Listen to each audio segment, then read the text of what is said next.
바울과 바나바가 항상 같이 다니면서 전도를 하고 또 같이 다니면서 주의 일을 했습니다. 이번에 이제 예루살렘 회의에 이제 큰 사건을 잘 마치고 다시 안디옥 교회에 돌아와서 거기에서 또 같이 사역을 하다가 어느 날 이제 바울이 제안을 합니다. 바나바에게 우리가 1차 여행 때 이제 그 전도를 하고 또 거기에 이제 많은 사람들에게 복음을 전했는데 생각해 보니까 이제 이들이 과연 지금 믿음 생활을 잘 하고 있는지 바울이 마음에 이제 걸림이 오는 거예요. 그래서 이들을 한번 방문해서 더 든든히 믿음으로 세우자. 그러니까 이제 복음만 세우는 게 아니고요. 이제 그 형제들이 어떠한가 이렇게 방문하면서 이제 양육도 하고 계속해서 이 돌봄도 필요합니다. 네, 그렇게 이제 제안을 했습니다. 근데 그때 제안을 했는데 이제 그 둘이 이제 의견이 약간 충돌이 일어났어요. 그 바울과 바나바가 함께 여행을 갈 때 마가라는 그런 청년을 하나 데리고 갔습니다. 마가.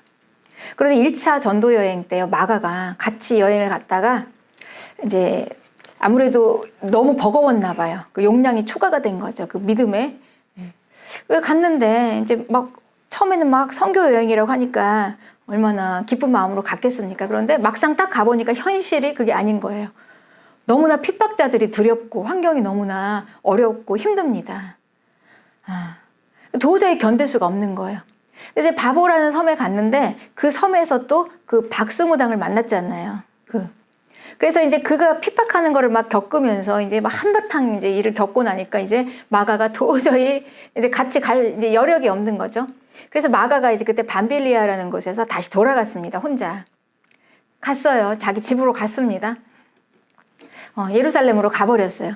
그러니 이제 이 바울과 이 바나바는 이제 셋이 같이 떠났는데 이게 공동체가 이제 그게 중요하죠. 같이 주의 일을 하고 왔는데 이제 한 사람이 난 도저히 못하겠다 하고 이제 가버리면은 그 다음 이제 나머지 사람들이 문제인 겁니다. 이게 치열한 전쟁에는요, 이 사기예요. 승리의 그 조건은 사기입니다. 그런데 이제 나는 못 가겠다 하고 이제 돌아가 버리니까 이제 이 둘이 이제 막 자칫하면은 정말 이 바울과 바나바가 워낙 믿음으로 무장돼 있고 사명이 있으니까 괜찮지만 웬만한 사람 같으면 저 한쪽에서 나 못해 이러면은 나도 못하겠네 이러면서 이제 같이 전염이 돼서 결국은 그냥 돌아올 수도 있는 그런 위기가 되어질 수도 있는 거죠. 다 포기하고 돌아갈 뻔한 상황이죠. 그래서 이 큰 전쟁에서는 마음이 약한 사람은 그냥 돌려보내라. 그때 기드온의 그 300용사를 뽑을 때 하나님께서 그렇게 말씀하셨습니다. 그러니 이 한 개인이 공동체 더구나 큰 전쟁에서는 얼마나 이 미치는 영향이 큰지 몰라요. 성숙한 인격은 원래 이게 자기 중심에서 이제 우리 공동체를 중심으로 갑니다. 이게 인격이. 그런데 이 마가는 아직 어리고 그리고 이제 믿음이 성숙하지 못한 상황이라 보니까 이제 자기를 먼저 생각한 거죠. 공동체보다 나부터 생각하니까 자기가 두려우니까 나 하나 그냥 빠지겠다는 거죠. 나 못 가겠다 이렇게 되는 겁니다. 그러니 이제 이 교회 이 하나님의 뜻이 이루어지는 것은 이게 이제 공동체를 통해서 이루어져야 되는데 그래서 이제 이게 개인에서 공동체로 가는 겁니다. 나의 유익이 아니라 이 공동체는요, 내 유익을 먼저 챙기는 게 아니라 성숙한 믿음은 이 공동체의 유익을 먼저 생각하는 거예요. 그래서 나를 희생하는 겁니다. 그래야지만 이 공동체가 세워지고 하나님의 뜻이 이루어질 수 있는 겁니다. 그냥 그래서 우리가 나 하나 못해 그러면 나도 해서 결국은 이제 일이 진행이 안 되는 거죠. 이게 이제 공동체의 파워가 바로 이 사기다라는 겁니다. 사기. 그래서 이제 이게 안 되는 거죠. 그래서 연합이 중요합니다. 연합을 위해서 우리는 이제 그냥 한 사람 한 사람 개인으로서가 아니라 그냥 구성원이 돼야 해요. 큰 형태 공동체의 그냥 구성원으로서 나 자신이지 그냥 나 중심돼서 나 개인 이렇게 해서는 공동체가 세워질 수가 없다는 것입니다. 근데 뭐 이게 사람의 물론 이런 그 단체에서도 마찬가지지만 이거 하나님의 일이잖아요. 그러니까 이렇게 함으로 인해서 얼마나 하나님의 일을 막을 수가 있는가. 그래서 우리가 중요한 것입니다. 내 개인이 아니라 공동체를 바라보는 게 이렇게 중요한 거죠. 그러니까 이제 마가는 여기까지 이제 도달을 못한 거예요. 그러니까 이렇게 큰 싸움을 하기에는 마가가 아직 자격 미달이라는 겁니다. 그래서 이 바울이 뭐라고 그랬냐면 이 마가를 데리고 가는 건 옳지 않다. 이렇게 딱 잘라서 얘기한 겁니다. 그러니까 이 마가는요, 이제 아직은 이렇게 미성숙한 상황인데 이 또 바울은 그렇습니다. 지금 이제 1차 때 굉장히 죽을 고비를 한번 겪었잖아요. 뜨거운 맛을 봤습니다. 바울이 돌을 맞아 죽을 뻔했어요. 그 비시디안 안디옥과 그리고 이 바울 루스드라에서 이 돌을 맞아서 죽을 뻔한 이 고비가 있었습니다. 얼마나 치열했습니까? 이고니온까지 쫙 이렇게 돌아오면서 거기 이제 막 대적자들이 바울을 막 대적하느라고. 그래서 거의 시체가 된 줄 알고 다 성 밖으로 던져졌잖아요. 그러니까 이런 일을 당하다 보니까 이제 바울이 이번에는 준비를 단단히 하고 가는 거예요. 단단히 준비하고 무장하고 가는 거죠. 근데 이 마가는 이제 돌아가고 나서 이제 이런 엄청난 일이 있었는데 만약에 마가가 이 일을 봤으면은요. 바울이 거기서 돌 맞아서 다 시체처럼 이렇게 죽어서 던져지는 것을 만약에 눈앞에서 목도했다면 이제 마가는 도저히 이제 앞으로 이제 선교행, 아이고 나 예수님 믿는 것까지 이제 이렇게 흔들렸을 수도 있지 않았겠습니까? 그러니까 마가가 있었으면 이제 이 사역을 못할 수도 있었을 것입니다. 그렇죠. 그러니 바울은요 이번에는 단단히 무장을 하고 가고 내가 이제 이렇게 이제 마음을 굳게 하고 이제 준비를 막 하고 가야 되는데 마가를 데리고 간다니까. 바나바가 마가를 데리고 가겠다니까. 이건 옳지 않다라고 이제 바울은 절대 안 돼. 이렇게 이제 얘기한 거죠. 그런데 이제 바나바는 다릅니다. 둘 다 은사가 달라요. 이 바나바는 어떤 사람입니까? 바나바는 한 영혼. 그러니까 복음을 전하는 건 한 영혼에게 전하는 거니까 한 영혼을 세우는 사역을 합니다. 이 바나바의 은사예요. 어차피 복음이 한 영혼 세우는 거니까. 그 한 영혼을 세우려면 한 영혼이 중요하지 않냐.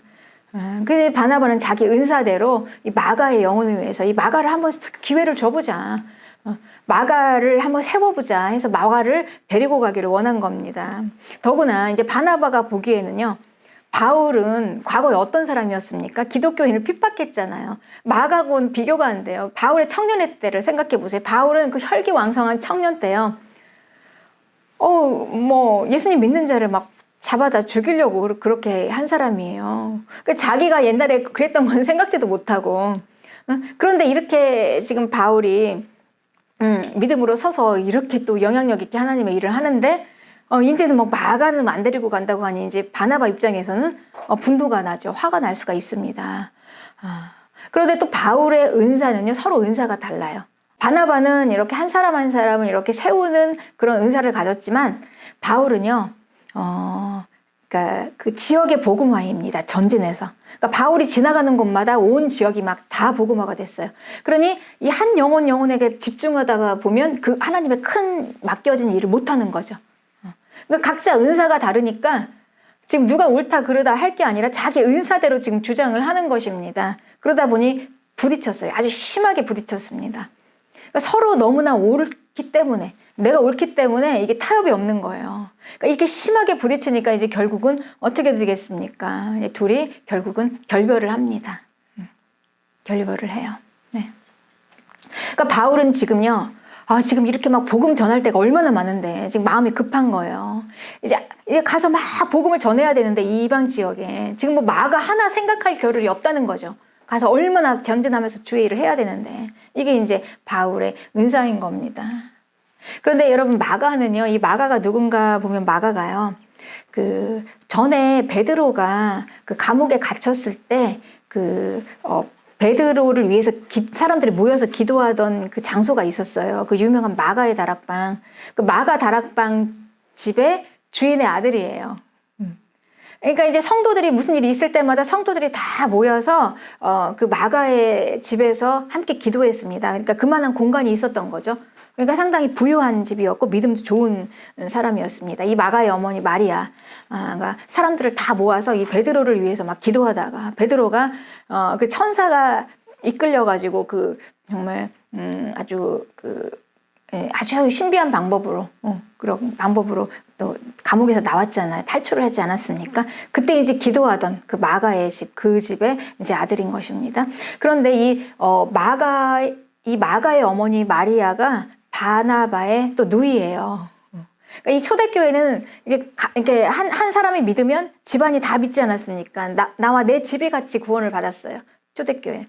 지금이야 뭐 나은 사람 구원받고 겨우 나은 사람 구원받지만 이제 그때는 무조건 내가 구원받으면 내 주변에 가장 가까운 사람, 가족, 친구 그냥 모두 다 세례를 받고 구원을 받았습니다. 그러니까 이게 다 연결이 됩니다, 집안이. 그래서 지금 이제 더구나 이제 그러니까 마가는 지금 이 바나바의 조카인 겁니다. 조카. 바나바는 마가를 데리고 구브로로 가고 바울은 실라와 함께 시리아 쪽으로 갔습니다. 그러니 이들이 이렇게 갈라지는 거. 과연 이제 우리는 그렇죠. 우리가 주의 일을 할 때 이렇게 서로 갈라지면 안 된다. 우리는 이렇게 생각하잖아요. 어떻게든지 같이 연합을 해서 가야 된다 하는데 때로는요. 성령이 인도하실 때는 갈라질 수도 있습니다. 바나바와 바울은요. 서로 은사가 달라요. 그래서 그들이 일을 할 때는요. 어차피 어느 한 시점에서는 같이 할 수가 없습니다. 바나바는 한 영혼에 세우는 그런 은사고, 그리고 이 바울은 막 힘있게 쫙쫙 전진하면서 막 온 그 지역을 복음화를 해야 되잖아요. 이런 또 바울이 보기에는 얼마나 지금 복음 전할 때가 많습니까? 가서 쭉쭉 나가서 막 목숨 걸고 생명 걸고 막 가서 막 죽으면 죽으리라 하고 이게 전해야 되는데 한 영혼 세우고 있을 시간이 없는 겁니다. 그러니 이 갈라지는 것도 때로는 하나님의 뜻일 수가 있다. 성령의 뜻일 수가 있다라는 것이죠. 이제 이게 갈라지는 것도 성령의 뜻일 수가 있는데 이번에는 이제 이 갈라짐으로 인해서 이 바울과 바나바가 서로 이제 각기 사역을 하게 되는 계기가 돼요. 더 영향력 있게 주의 일을 하게 되는 것입니다. 그런데 이제 여기에서 또 막으시는 것도 성령의 뜻입니다. 이제 그렇게 해서 갔는데요. 이 바나바가 이제 바울이 이렇게 따로 가서 이제 바울이 이제 마음에 어떤 생각을 했을까요? 이제 빨리 가서 열심히 가서 복음을 전해야 되겠다 하고 이제 마음이 급해서 막 가는데 바울이 이제 아시아로 가려고 모든 계획을 다 세웠습니다. 아시아 쪽으로 가려고 마음을 다 세웠는데 그때 여기에 성령이 아시아에서 말씀을 전하지 못하게 하시거늘 이렇게 이제 6절에 기록되어 있습니다. 그러니까 이 바울을 가려고 하는 그 복음을 막는 것입니다. 성령이 막아요. 그러니까 때로는 막히는 것도 하나님의 뜻이다라는 거죠. 복음을 전해야 하는데 길이 막힙니다. 아시아로 가는데. 다 계획을 세우고 이렇게 가려고 막 쭉쭉 가려고 하는데 자꾸 이게 길이 막혀 도저히 이게 안 되는 거예요. 그러니까 성령이 강력하게 인도하실 때는요. 이제 복음의 길이 막힐 수도 있다라는 거죠. 바울이 계획한 아시아 전도의 길이 막힙니다. 그러니까 이게 결국 이제 성령의 뜻이 지금 이제 복음을 물론 여기저기나 다 전하는 게 맞죠. 중요하지만 하나님이 지금 바울을 통해서 하시려는 계획과 뜻이 있으시다는 거죠. 주도적으로 성령께서 지금 사역을 이끌어 가신다는 겁니다. 이건 사람이 아니라. 그러니까 하나님의 일을 할 때 우리가 사람의 계획을 세우는 것 같지만 이 모든 일을 주도적으로 이끌어 가시는 분이 하나님이시기 때문에 하나님이 막으시고 하나님이 뚫으시고 이렇게 하면서 이제 가는 거를 이제 확실하게 이 바울의 사역을 통해서 우리가 보고 있는 겁니다. 그러니 바울이 지금 계획을 하고 그리고 이제 아시아의 길로 이렇게 가려고 했는데 그 길이 막히고 뭐 열정은 넘치고 마음은 조급한데 이 길은 막혀 있으니 이제 어떻게 합니까? 그런데 이 하나님이 막아놓으신 길이니 이제 계속 막히는 겁니다. 내가 계획한 것 같은데 그 길을 인도하시는 분이 하나님이시다라는 거죠. 그런데요, 이제 우리가 이 성령에 민감하면은요, 이 막힘을 받아들이는 것입니다. 우리는 대부분 이럴 때요, 이 막힘을 받아들이기가 참 쉽지 않아요. 내가 계획하고 지금 갔으니까 쭉쭉 지금 나가야지 하고 그냥 계속해서 뚫고 나가려고 막 거기에 집중하다 보면은 이 성령의 소리를 들을 수가 없는 겁니다. 그러니 이게 뭡니까? 자기의 생각을 버려야 한다는 거예요. 내 생각이 가득 차 있으면 하나님의 소리가 안 들려요. 지금 나는 계속 아시아에 집중돼 있어. 아시아 그쪽에 계속 계획 세우고 거기에 배편도 다 만들어 놓고 거기에 다 연락이 돼 있어. 그쪽으로 지금 가야 되겠다고 모든 초점을 다 거기다 맞춰 놨습니다. 그럼 이제 성령의 소리가 안 들리는 거죠. 그렇게 이제 거기에 집중하면. 그런데 이 막힘을 인정을 하는 겁니다. 막혔구나. 그렇게 인정하고 이제 자기 생각을 딱 내려놓을 때 그때 비로소 이제 성령의 소리가 들리기 시작하는 거예요.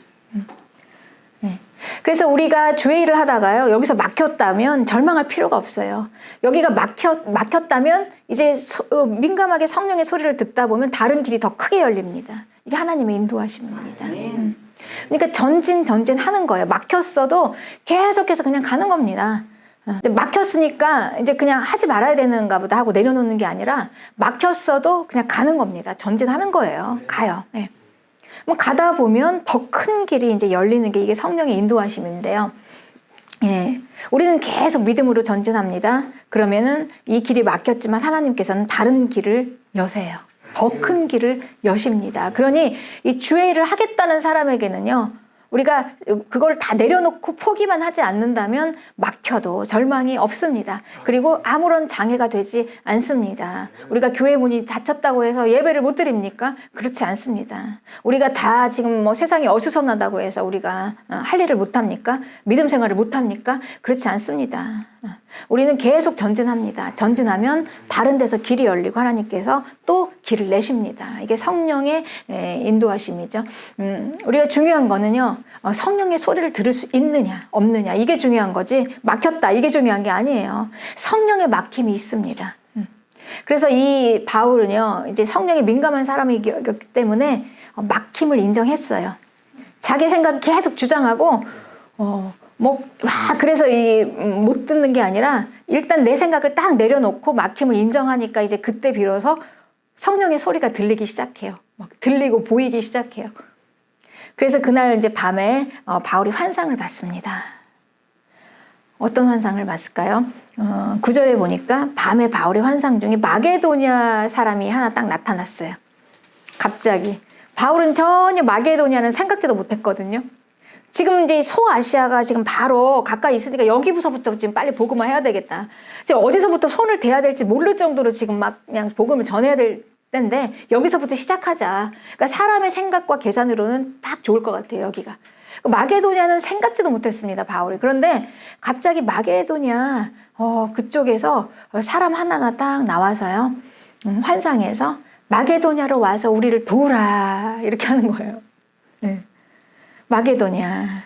이 마게도냐는 어디냐면요, 이 그리스도의 연합 지역입니다. 그런데 이제 알렉산더 이후에 여기가 급부상했어요. 여기 그리스의 연합 지역이니까 헬라 문화. 그 당시에 아주 막 그리스 신화 막 대단했죠. 그 철학과 사상 중심지였어요. 아주. 그 세상 문화, 철학과 사상의 아주 중심지어 있었습니다. 그런데 이곳에 하나님의 자녀들이 많이 있었던 겁니다, 여러분. 그러니까 이 소아시아 쪽에 하나님의 자녀가 많이 있을 줄 알았어요, 여기가. 그런데 하나님의 방법은 달라요. 거기 가라는 거예요. 거기 지금 급박하게 거기에 지금 예비해 두신 영혼들이 있다는 거죠. 거기에 가야지만이 그냥 복음화가 그냥 엄청나게 세계 복음화가 쫙 이제 지역 복음화가 이루어진다라는 것입니다. 이게 이제 우리보다 더 크신 하나님의 생각이에요. 그래서 우리가 성령의 소리를 듣고 따라가야 하는 것입니다. 주의 일을 할 때. 그래서 이제 거기로 이제 바울이 그 얘기를 딱 듣자마자 이제 바울이 이거는 하나님이 하시는 것이다. 그리고 이제 금방 자기의 생각을 내려놨습니다. 자기의 생각을 내려놓고 10절에 보면은 하나님이 저들에게 복음을 전하라고 우리를 부르신 줄로 알고, 그러니까 이 성령의 소리를 이미 들었으면은요, 더 이상 머뭇거릴 필요가 없습니다. 이제 바로 순종해서 가면 되는 거예요. 지체하지 않고. 그래서 이제 바울은요, 그냥 이게 바로 이 순종하는 이 파워 능력이 그겁니다. 자기 생각 조금 내려놓으니까. 만약에 내 생각 계속 그냥 아시아인데, 아니 거긴데 이렇게 생각했으면 꽉 차 있으면 이게 미처 안 들려요, 옆에서. 우리 그렇잖아요, 여러분. 그렇지 않습니까? 내 생각 가득 차 있으면 누가 옆에서 얘기하면 잘 안 들려요. 안 들립니다. 그런데 이 바울이요, 자기 생각을 다 이제 버려버리니까 이제 이 성령의 소리가 막 강력하게 들리니까 하나님이 우리를 그쪽으로 보내시는구나. 그러니까 지체 없이 미련 없어요. 소아시아에 더 이상 여기에다 뭐 집착할 필요가 없어요. 왜냐면은 이제 하나님이 함께 하셔야지만이 거기서 역사가 일어나니까 소아시아는 딱 던져버리고 이제 막 마게도냐를 향해서 막 달려간 겁니다. 바울이 갔습니다. 지체 없이 갔어요. 딱 갔더니 결국은 거기가 갈라디아서, 우리 알죠? 빌립보서, 데살로니가서 엄청난 이 주옥 같은 이 서신서가 이제 탄생할 수 있는 이 시초가 되지 않았습니까? 거기서 전도를 해서. 엄청나지 않습니까? 여러분, 우리가 갈라디아서를 읽으면서 얼마나 은혜를 받습니까? 데살로니가 전후서를 읽으면서 우리가 막 얼마나 많은 사람들이 변화가 됩니까? 이 엄청난 일이 이제 하나님이 계획하신 거죠. 하나님이 계획하시고 이끄시고 우리에게 인도하시는 그 길은요, 감당할 수가 없습니다. 우리 사람의 생각으로는요. 네, 그 파워풀한 능력을. 그래서 이 바울이 이제 이 마게도냐 지역에 다 입성을 했습니다. 입성을 해서 딱 처음에 들어간 첫 성이 어디였냐면 빌립보. 네, 우리 그 유명한 우리 빌립보서 얼마나 은혜스럽습니까? 빌립보를 간 거예요. 빌립보서. 빌립보 성에 딱 들어갔습니다. 처음에. 여러분 이때 바울의 한번 심정을 한번 생각해 보세요. 확신 가운데 간 거예요. 하나님이 인도하셨으니까 분명히 여기 뭔가 있을 거다. 그렇죠? 그래서 갔습니다. 그런데 딱 가니까 아니나 다를까. 딱 빌립보에 들어가자마자 막 하나님이 길을 쫙 여시니까요. 이 하나님이 한번 여시면은요, 이 엄청나게 이제 길이 순탄하기 시작하는데, 거기 이제 빌립보에 딱 들어가서 이제 바울이 이제 여유가 생긴 거예요. 아, 이제 하나님이 인도하심이 있겠다. 자, 누가 예비되어 있을까 하고 딱 갔는데, 마침 안식일이었습니다. 안식일이어서 이제 기도처를 찾으려고 막 가는데, 저쪽에서 한 여자들의 무리가 있어요. 여인들의 무리가. 그런데 그 여인들은요, 경건한 이방 여자들이었어요. 유대인 하나님을 믿는 자들. 아직 이제 복음이 전해져 있지 않은 상황이기 때문에 이제 우리가 예수 그리스도에 대한 그 복음은 아직 잘 모르죠. 그렇지만 그 마음 안에 여호와 하나님을 믿는 신실한 이런 믿음이 있었던 자들이에요. 이방 여자들. 그래서 이제 유대인의 회당에서 예배를 드리고 자기들끼리 모여서 기도도 하고 이런 경건한 여자들인데, 이제 그 가운데 이제 바울이 가서요, 이제 얘기를 이렇게 하다가 복음을 전하기 시작했어요. 근데 복음을 전하기 시작하는데 그 가운데 한 여자가 있었는데요. 그 여자가 옷감 장사를 하는 여자였어요. 자주색 옷감 물들여서 하는, 그러니까 사업이죠. 큰 사업이에요. 큰 사업입니다, 그게. 그러니까 대부분 뭐 귀족들과 상류층들을 대하는 그런 상당히 재력도 있는 여자였죠. 경건한 여자였고. 이름이 루디아입니다. 그 여자를 만나는 거예요, 거기서. 그런데 여기에서 이 루디아가 하나님이 이 마음을 열어주시니까 하나님이 개입을 하셨어요. 그러니 하나님이 예비하신 이 영혼이 있었던 것입니다. 그 영혼에 하나님께서 마음을 쫙 열어주시니까 이 바울이 이야기하는 복음이 쫙 들어와요. 루디아가 은혜를 받았습니다. 은혜를 받고 거기서 세례를 받고 자기뿐만이 아니라 그 자기 주변의 모든 사람들을 다 가족들을 다 자기의 권속들을 다 모아서 세례를 받게 했습니다. 그리고 이제 이 루디아가 은혜를 받으니까요, 이제 이 바울에게 이제 얘기를 하는 거예요. 아, 나를 예수님 믿는 자로, 정말 주를 믿는 자로 알면 우리 집에 들어와서 유하라. 그러니까 사역을 하는데 우리 집에 와서 사역을 하라. 그러니까 이제 바울이요, 지금 이렇게 부유한 루디아를 만나서 얼마나 편하게 사역을 했겠습니까? 그동안 고생을 많이 했지만 거기에서 숙식을 하면서 제공하는 그런 모든 그 서포트를 받으면서 이제 바울이 막 힘있게 더 사역을 할 수가 있겠죠. 이렇게 사역을 할 뿐만이 아니라 또 이제 영향력 있게 복음을 전할 수가 있게 됐습니다. 루디아 한 사람이 굉장히 영향력이 있는 사람 아닙니까? 영향력 있는 이 한 사람 루디아가 은혜를 받고 변화가 됐으니 얼마나 자기가 가지고 있는 이 재능과 물질과 이 인맥으로 얼마나 많은 영혼들을 구원할 수 있는 이런 그 바울의 사역의 기초가 이제 되어진 거죠. 이런 동역자로 아주 든든한 동역자가 이제 생겨나게 된 거예요. 바울이 이제 하나님의 성령의 인도하심을 받아서 딱 첫 들어간 이 빌립보 성에서부터 이 벌써 쫙 길이 열어지니까 이제 뭐 바울이 뭐 든든한 동역자도 얻게 됐고, 이 사역의 기초와 여러 가지 또 많은 영혼들을 또 구원하고 이런 엄청난 열매가 이제 있게 된 것입니다. 주의 나라가 더욱 든든하게 세워져 간 거죠. 네. 이제 이렇게 됐습니다. 네. 그러니 이 사역을 할 때 우리는 그렇습니다. 세상의 방법과 하나님의 방법이 있고요. 세상의 계산과 하나님의 계산이 있습니다. 그러면 세상 사람들이 사는 방법과요, 하나님의 사람들, 즉 성령의 사람들이 살아가는 방법이 따로 있다는 것입니다. 우리가 세상에서 살 때는 어떻게 합니까? 세상에서는요, 일단 다 자기가 계획을 세웁니다. 그리고 계산을 합니다. 다 재봐요. 앞뒤 다 생각해보고 따져보고 다 이제 마지막 안정이 되면 다 생각해보고 하자 이렇게 하는 거죠. 자기 범위 안에서 하는 겁니다. 그러니 사람이 계산하고 사람이 생각하면서 사람의 범위만큼만 이제 하는 것입니다. 그런데 이 성령이 이끄시는 사람은요, 하나님이 인도하시고 하나님이 이끄시다 보니까 이 하나님의 범위만큼 하는 거예요. 순종해서 따라가면. 그러니까 성령의 역사는 제한이 없는 거예요. 네. 제한이 없어요. 성령 따라가면 제한이 없습니다. 이게 이제 성령의 사람의 방법입니다. 네, 하나님의 범위만큼 일하세요. 그런데 이제 그 대신 이제 성령은요, 사람의 범위만큼 일하는 사람의 생각은 사람의 생각 안에서 이루어지기 때문에 굉장히 안정적이에요. 네, 다 이제 상식적으로 이해가 갑니다. 그런데 이 범위가 없는 이 성령의 생각은요, 이 사람의 생각을 뛰어넘는 오바를 하는 거기 때문에요. 이 사람의 생각과 상식으로 도저히 이해가 안 되는 부분들이 너무 많아요. 성령의 일을 따라가다 보면. 여러분 이게 이해 가십니까? 무슨 말인지 이해가 가시죠? 네.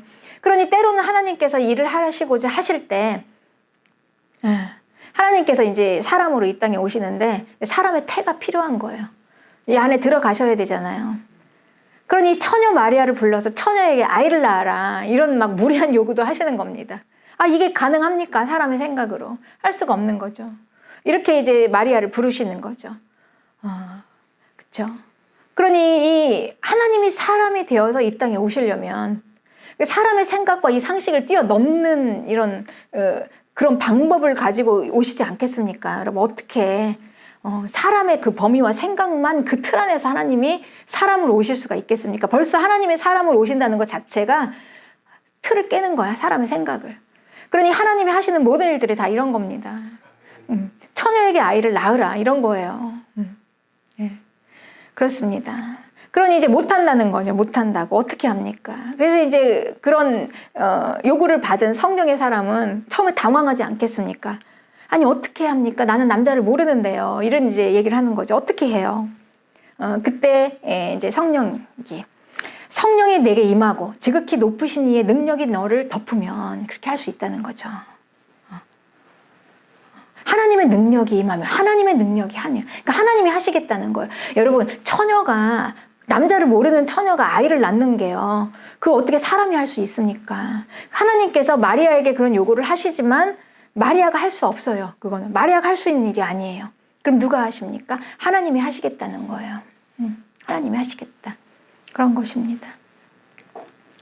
그래서 이제 이거를 이루어야 합니다. 이걸 이루어야 하는데 이거는 그 사람의 생각으로는 할 수가 없어요. 할 수가 없어요. 그래서 이제 이렇게 얘기하는 겁니다. 할 수 있도록 힘을 주시면서 이제 설득을 하세요. 너희 친족 엘리사벳도 애를 못 낳는다고 하는데 낳지 않았냐? 세례 요한을 지금 임신해 있지 않았냐? 한번 가봐라. 하나님의 말씀은 능치 못함이 없다. 이렇게 딱 아주 그냥 한마디를 딱 주시는 거죠. 아주 파워풀하게 하나님의 말씀을 딱 던져주는 겁니다. 그러면서 이제 요구하는 겁니다. 이 말씀 앞에서 순종할 것인지 아니면 못하겠다고 그냥 거부할 것인지. 그러니까 이 말씀을 믿는가 받아들이는가. 그러니까 이 말씀을 믿는다면 이 말씀을 하시는 하나님을 믿는 거예요. 그럼 하나님께서 행하시는 하나님도 믿는 겁니다. 하나님께서 행하실 것을 믿기 때문에 하는 거죠. 그래서 부르신 분이 또한 그 일을 행해 가시는 것입니다. 그때 이제 여기 갈림길에 서는 겁니다. 내가 이 말씀에 순종할 것인가 아닐 것인가. 마리아는 순종을 했습니다. 그래서 주의 계집종이니 말씀대로 내게 이루어질 것입니다. 이렇게 말씀을 믿습니다. 내가 이렇게 순종을 한 거죠. 그러니 여러분 보세요. 하나님의 일은요. 사람이 절대 할 수 있는 게 아니에요. 내가 주의 일을 하겠다고 물론 그런 열정은 좋지만 물론 그런 마음을 하나님 기뻐하실 것입니다. 그러나 우리가 할 수 있는 건 못해요. 여러분 어떻게 남자를 알지 못하는 처녀가 아이를 낳을 수가 있습니까? 그거 어떻게 마리아가 합니까? 못합니다. 어차피 우리는 하나님의 일을 못합니다. 그럼 누가 하십니까? 하나님이 하세요. 우리가 할 수 있는 일은 반응하는 것밖에 없습니다. 내어드리는 것밖에 없어요. 하나님 하십시오. 나를 쓰세요. 내가 여기 있습니다. 주의 여종이오니 하나님의 말씀이 나에게 이루어질 것입니다. 그러니까 이런 자들을 통해서 하나님께서 일을 해 나가셨습니다. 하나님의 일을 하셨어요. 우리는 순종하고 하나님은 일하시고 이런 방법대로 이 이외에는 없었습니다. 여러분 역사적으로 우리 기독교 역사적으로요. 하나님은 계속해서 이런 사람들을 쓰셨습니다. 그래서 우리에게 환경은 별로 중요하지 않습니다. 환경이 깨어지거나 갈라지거나 막히거나 이런 건 중요한 게 아니에요. 성령님의 인도하심은 때로는 깨지기도 하고 갈라지기도 하시고 또 처녀가 아이를 낳게 할 수도 있고 모든 것을 다 하나님께서 계획하시고 이끄시는 그 일들을 순종하는 자들을 통해서 하는 거죠. 그래서 때로는 우리가 사는 그 신앙생활을 하면서 믿음의 길을 가면서요. 내가 예기치 못하게 갈라졌어. 그것도 우리에게는 성령이 인도하시는 길일 수도 있고요. 깨어질 수도 있어. 이것도 어떻게 보면 하나님께서 우리를 이끌어 가시는 것일 수 있는 것입니다. 그러니까 사람의 틀을 깨고 갈 수 있는 거죠.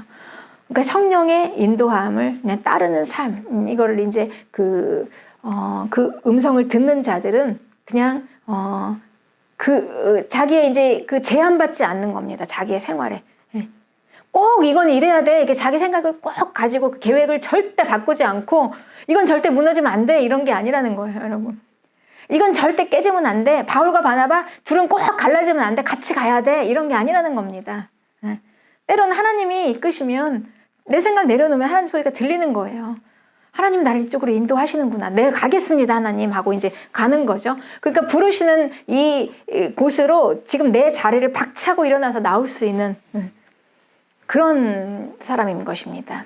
그래서 이 성령의 사람은 사람이나 환경이나 장소에 구애받지 않습니다. 그리고 매이지도 않습니다. 자기 삶에 매이지 않아요.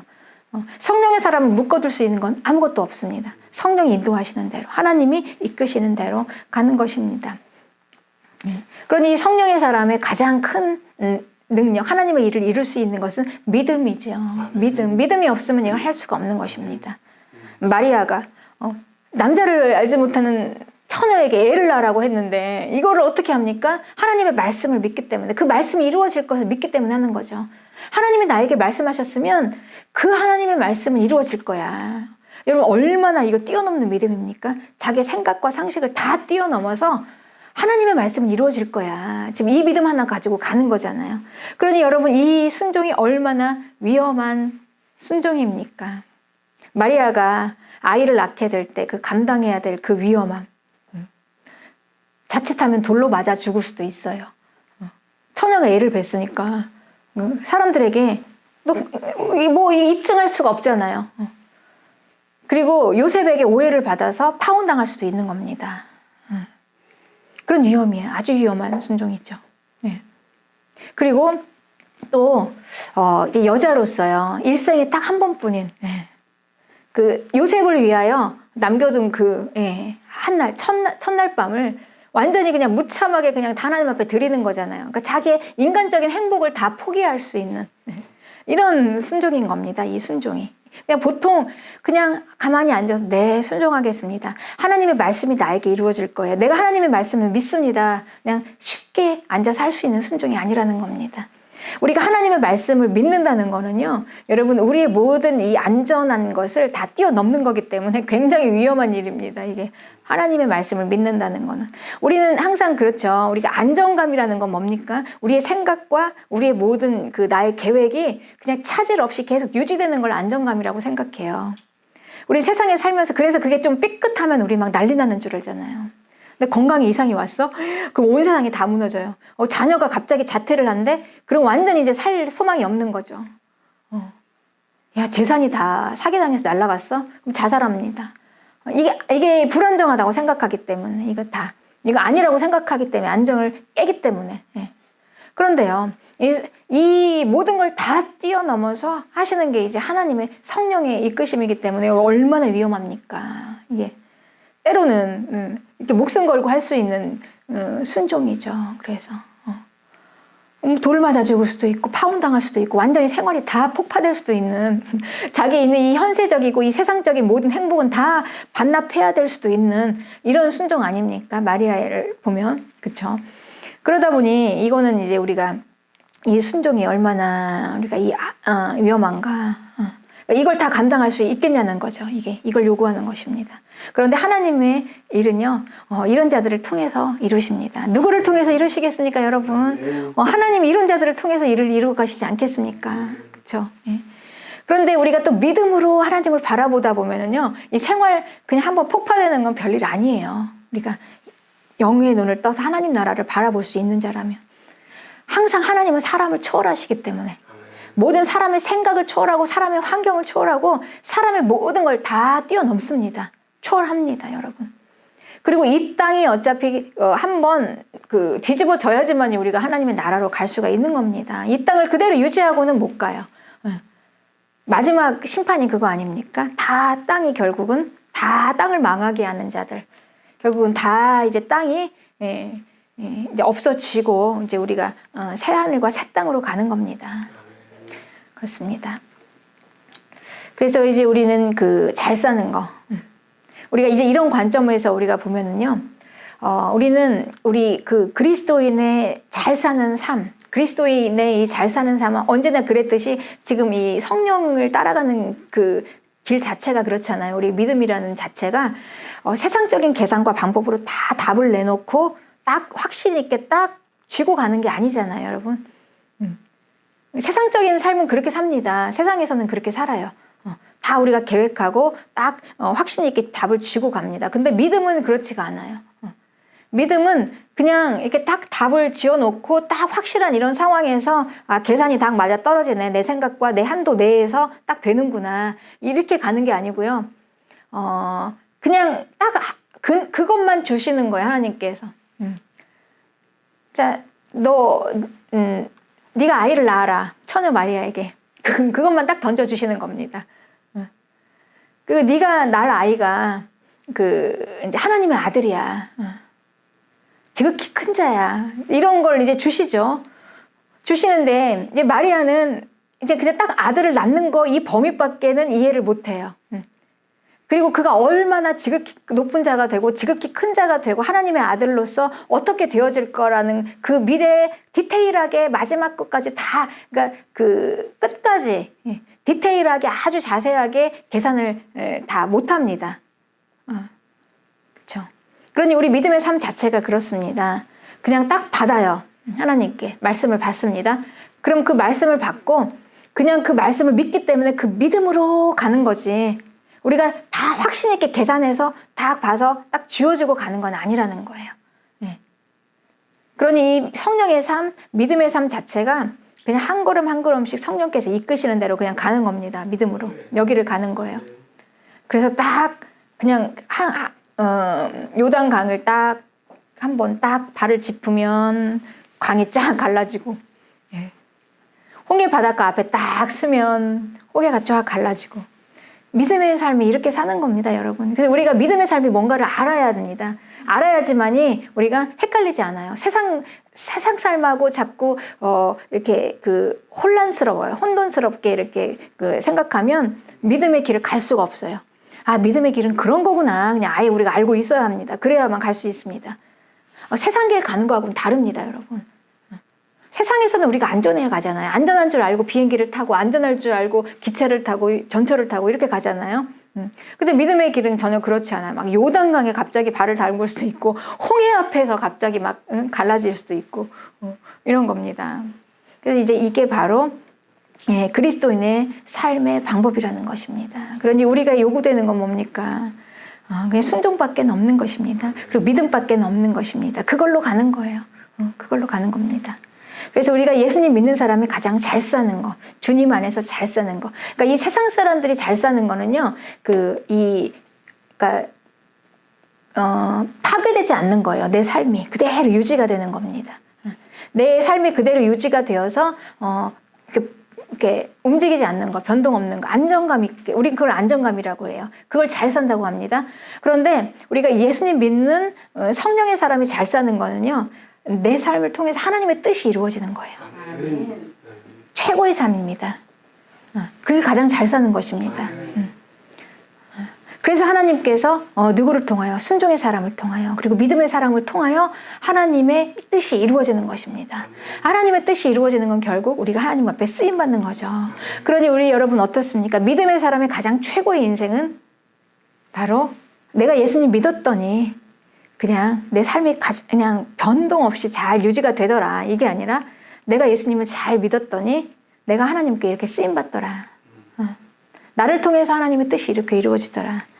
여러분, 이게 가장 최고의 인생인 것을, 가장 잘 사는 삶인 것을 믿으시기 바랍니다.